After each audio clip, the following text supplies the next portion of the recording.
خراب آ جائے, اگر بیوی تمہاری صحیح نہ ہو تو گویا کہ سمجھو تمہاری پوری زندگی برباد ہے. یا بیوی کو پوری دنیا کا سب سے بڑا خزانہ, قیمتی خزانہ اور قیمتی دولت کہا گیا ہے. اس سے زیادہ اور کس برادری میں, کس مذہب میں عورت کو اتنی عزت دی گئی ہے؟ میرے بھائیوں, یہاں تک فرمایا گیا کسی کی 3 بیٹیاں ہو, آئے لوگوں 3 اور 4 بیٹیوں پر منہ کالا کرنے والوں, منہ بگاڑنے والوں اور اللہ سے الٹی سیدھے اعتراض کرنے والوں, اللہ سے الٹی سیدھے سوال کرنے والوں اور اللہ پر غصہ ہونے والوں اور اپنے نفس پر بالکل کمزوری محسوس کرنے والوں, ناشکری کرنے والوں, سنو اللہ کے نبی نے فرمایا جس کی 3 بیٹی ہو اور اس نے اس کی صحیح تربیت کی ہے, اس نے اس کی صحیح پرورش کی ہے, تو سنو اس کے لیے جنت ہے, اس کے اوپر جنت واجب ہو جاتا ہے. وہ بیٹیاں اس کو قیامت کے دن جنت کے اندر لے کر جائیں گے. یہ اللہ تعالیٰ نے عورت کو عزت کے طور پر یہ چیز کہا ہے. اس منتر کا خلاصہ اتنا ہی کافی تھا. اب آئیے میں آپ کو بتا رہا ہوں اسلام کے بنیادی ارکان کتنے ہیں. 5 چیزوں پر اسلام کے بنیادی ارکان رکھے گئے. عبداللہ ابن عمر اس حدیث کے راوی ہے, مسلم شریف کی حدیث ہے کہ شہادت اللہ الہ الا اللہ, پہلی چیز اللہ تعالیٰ کو دل سے اقرار کرنا, اس کے اوپر ایمان لے آنا.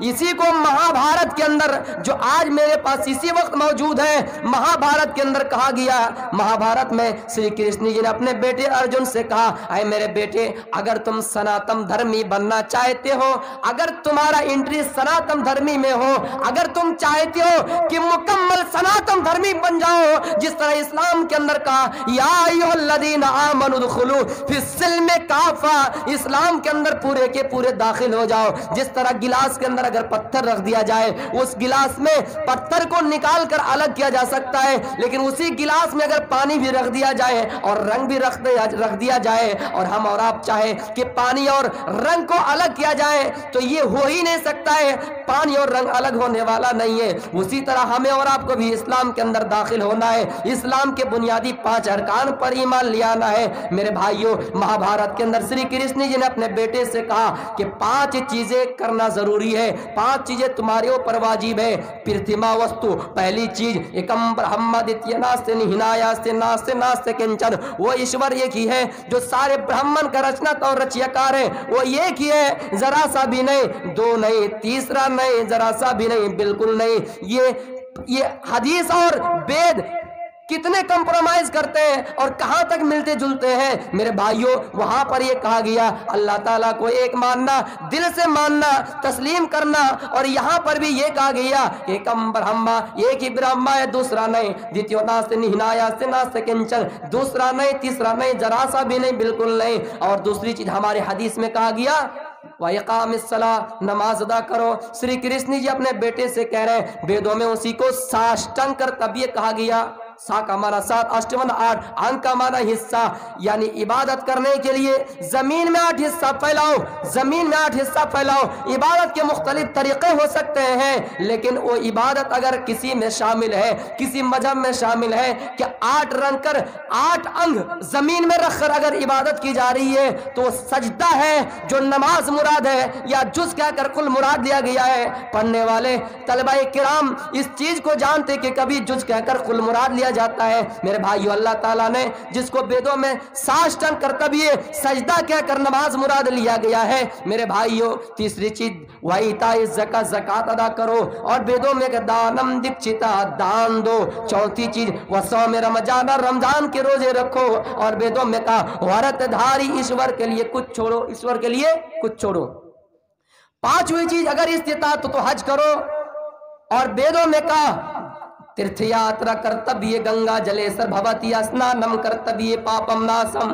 میرے بھائیو, کسی ایسے شہر کا یاترا کرو جو بالکل پوتر شہر ہو, اس میں شہر یاترا کرو. بتائیے, اسی ویدوں میں مکہ کو کہا گیا سنبلا گرام میں آپ پیدا ہوں گے, اس پوتر علاقے میں پیدا ہوں گے جہاں راجہ بھوج جائیں گے اور وہاں ملاقات کریں گے.